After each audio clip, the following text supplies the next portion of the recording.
안녕하세요. 마미살롱의 슈슈입니다. 오늘은 우리 아이들 보드게임에 대한 이야기를 한번 해볼까 해요. 저는 태린이가 만 2세 반이 좀 지나고, 그러니까 소근육 발달이 어느 정도 이루어지고 나서부터는 보드게임을 우리 태린이가 할 수 있는 거는 거의 한 번씩은 다 해보지 않았을까 싶을 정도로 정말 많이 하고 있습니다. 뭐 다른 영상에서도 보드게임 덕을 좀 톡톡히 보고 있다 이렇게 이야기했던 적이 있는데, 맨 처음에 사실 시간 때우기 용이었거든요. 뭔가를 해야지 하루가 끝나는데 장난감을 가지고 노는 건 저는 한계가 있더라고요. 그리고 태린이가 또 책을 그렇게 많이 좋아하는 편이 아니었어요. 책 육아를 하고 싶지만 또 못했던 것도 있고, 도대체 이 아이는 뭘 좋아할까? 뭐라고 놀아야 될까? 이러다가 시작한 게 보드게임이었는데요. 보드게임을 꾸준히 하다 보니까 시간이 잘 가는 건 당연하고 아이에게 좋은 모습들이 확실히 좀 두드러지게 드러나는 경우가 있더라고요. 그래서 오늘은 아이들이 보드게임을 꾸준히 했을 때 얻을 수 있는 긍정적인 영향에 대해서 한번 이야기를 하고, 그리고 보드게임에 입문하고 싶은데 도대체 뭘 먼저 해야 될지 모르겠어요. 어떤 걸로 시작해야 될까요? 고민하시는 분들을 위해서 보드게임 입문용을 추천해 보도록 하겠습니다. 우리 아이들이 꾸준히 보드게임을 하다 보면은 어떤 좋은 모습들을 볼 수 있을까요? 첫 번째는 사회성 발달을 볼 수가 있습니다. 보드게임은 혼자 하는 1인용 보드게임도 있지만 대부분 2명 이상, 또 3명 이상, 4명 이상 할 수 있는 보드게임이 많이 있거든요. 그 나이 때 아이들은 사실 뭘 같이 어떻게 해야 되는지, 협동심을 어떻게 보여줘야 되는지 모르는 경우가 있어요. 근데 보드게임은 그래서는 진행이 안 됩니다. 보드게임을 통해서 좀 재밌게 아이들이 같이 뭔가를 만들어내고, 뭔가 서로 번갈아 가면서 하고 결과를 이루어냈을 때 사회성을 키워낼 수가 있습니다. 저희 아이만 보더라도 같이 했을 때 재밌는 모습들이 많이 나오니까 그렇게 매일매일 보드게임을 하자고 조르고 있는 것 같아요. 두 번째는 인지 발달을 볼 수 있는데요. 보드게임이라는 게 대부분의 어떤 규칙이나 또는 어떤 문제가 주어지고 그거를 해결하면서 하는 놀이가 대부분이잖아요. 그 안에서 규칙을 이해하고 또 순서를 따르고 이러면서 자연스럽게 인지 발달이 이루어지고 있습니다.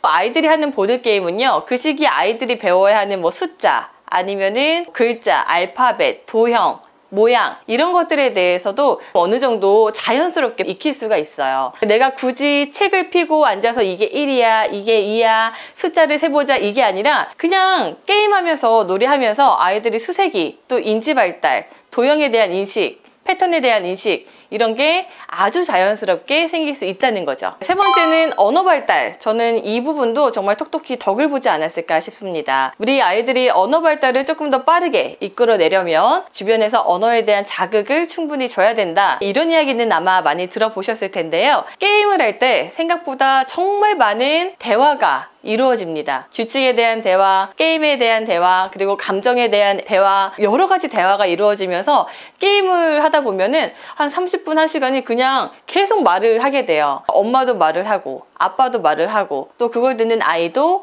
이해를 하고 말을 하게 되죠. 만약에 언어가 필요한 게임이라면 그 필요한 언어를 말을 하게 되잖아요. 이런 부분을 통해서도 언어 발달에 도움을 받을 수가 있습니다. 네 번째는 정서적인 발달을 볼 수가 있는데요. 보드게임은 감정을 다루고 표현하는 방법에 대해서도 배우게 되는 것 같아요. 협동심으로 뭔가를 하나같이 만드는 보드게임도 있지만, 네가 이기거나 내가 이기거나, 네가 지거나 내가 지거나, 이런 게임류들도 많잖아요. 맨 처음에 그런 게임을 하면 아이들이 정말 난리가 납니다. 왜냐면 무조건 이기고 싶고, 지면은 그 감정에 대한 컨트롤을 하지 못해요. 보드게임을 좀 어려워하시는 부모님들은 사실 이 부분 때문인 것 같아요. 아이가 무조건 이겨야 되고, 지면은 그거를 승복하지 못하고 막 떼쓰고 들어 누우니까 힘들어서 못하겠다. 근데 그 과정을 조금은 차분하게 꾸준하게 겪다 보면은 아이들도 스스로 받아들일 수 있게 되고 자신의 감정을 좀 다룰 수 있게 됩니다. 네, 여기서 많이들 궁금하실 게, 그럼 보드게임을 할 때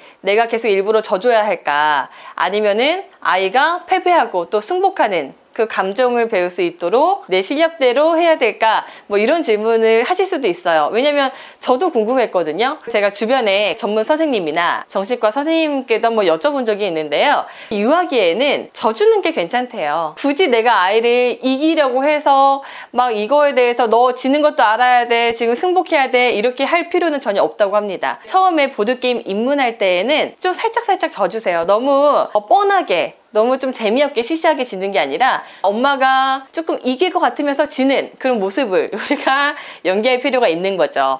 근데 계속 그럴 필요는 없고요. 아이가 좀 규칙에 적응을 한다, 같이 하는 모습에 사회성 발달이 조금씩 이루어지고 있다 판단 내시면은 그때부터는 조금씩 엄마 아빠가 이기는 모습을 보여주셔도 괜찮습니다. 처음에 저희 태린이도 진짜 무조건 이겨야 되고 자기가 지면은 막 1시간을 울었어요. 너무 힘들더라고요. 근데 어떡해, 자기도 질 때가 있다는 걸 알아야 되잖아요. 근데 이런 게 조금씩 늘다 보니까 아 괜찮아, 나 지금 졌지만 내가 다음에 또 하면 내가 이길 거야. 이제는 축하까지 해줘요. 축하해, 이겨서 좋겠다. 이것도 보드게임에서 정말 많은 걸 배웠구나, 감정을 다룰 수 있는 능력도 보드게임으로 기를 수 있구나, 이런 생각을 정말 많이 하고 있습니다. 마지막 긍정적인 효과로는 집중력과 또 인내심을 기를 수가 있어요. 보드게임은 그냥 그 자리에서 바로바로 끝나는 게임이 아니죠. 그냥 뜯어서 결과 보고 끝, 이런 게임이 아니라 뭔가 좀 기다리고 과정을 거쳐서 결과가 나오고 승패가 나오는 구조잖아요.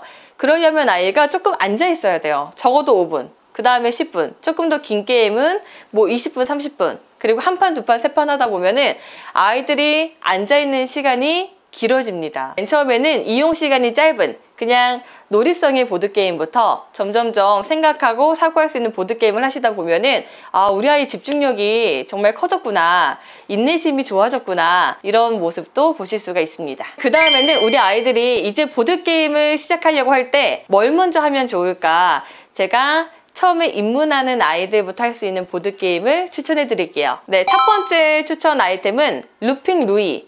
이거는 건전지가 들어가는 보드게임인데요. 이렇게 비행기가 달려서 콕콕콕콕 사방으로 찍고 다니는 거예요. 내 칩이 있는데 비행기가 내 칩을 가져가지 못하게 타이밍 맞춰서 이렇게 딱 버튼을 누르는 게임입니다. 근데 이게 아무래도 시각적으로 막 돌아다니고 장난감처럼 보는 재미가 있다 보니까 맨 처음에 시작하는 아이들도 재밌게 할 수 있어요. 따로 뭐 조작하는 게 어려운 게 아니라 그냥 쿡쿡쿡 누르기만 하면 되니까 이제 소근육 발달이 이루어졌다 하는 아이들은 쉽게 시작할 수가 있습니다. 그 다음 두 번째로 추천하는 거는 개구리 알먹기 게임인데요. 지금까지도 좀 재밌게 하는 것 같아요. 사방으로 개구리가 있고 이렇게 눌러서 구슬을 먹는 게임입니다. 개구리가 폴짝 뛰어서 구슬을 하나씩 먹으면 되는데 맨 처음에 시작하실 때는 그냥 구슬 먹는 재미, 그 다음에 아이가 좀 컸다 그러면 내가 먹은 구슬의 숫자를 같이 세어보는 거죠. 그리고 그 다음에 더 적응이 됐다 그러면 내가 먹은 건 얼마, 엄마가 먹은 건 얼마,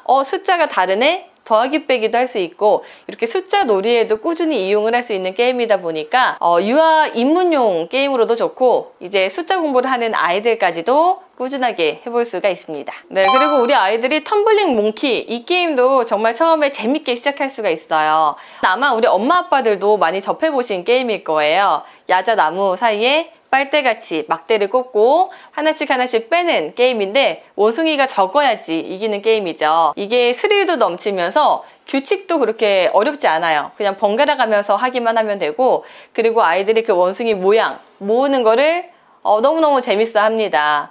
이제 맨 처음에는 그게 더 많아야지 좋은 줄 알고 저희 트레이도 열심히 빼더라고요. 근데 그게 아니잖아요. 원숭이가 떨어지지 않게끔 하는 게 중요하다. 그러면 어떻게 해야 될까? 막대를 어디를 빼야 될까? 처음에는 그냥 막 빼는 재미가 있고 그 다음에는 생각하는 재미가 있고 그 다음에는 역시나 원숭이를 가지고 수놀이를 해보는 것도 좋습니다. 보드게임 맨 처음 입문할 때 했던 게임인데 젠가도 있죠. 젠가도 생각보다 아이들이 정말 잘해요. 저는 맨 처음에 이게 어떻게 될까 했는데 되더라고요. 한번 해보세요. 젠가를 쌓는 거는 당연히 엄마 아빠가 하셔야 되는 거고 아이들이 그 사이사이 요렇게 콕콕콕 눌러서 빼는 거를 정말 잘합니다. 젠가를 했을 때 좋은 거는 집중력이 높아진다는 거죠. 그거를 누르고 빼고 다시 쌓고 하면서 소근육 발달에도 큰 도움이 되는 것 같아요. 그 다음은 토끼는 당근을 좋아해. 이 게임도 이제 토끼가 달리기 경주하는 게임이에요.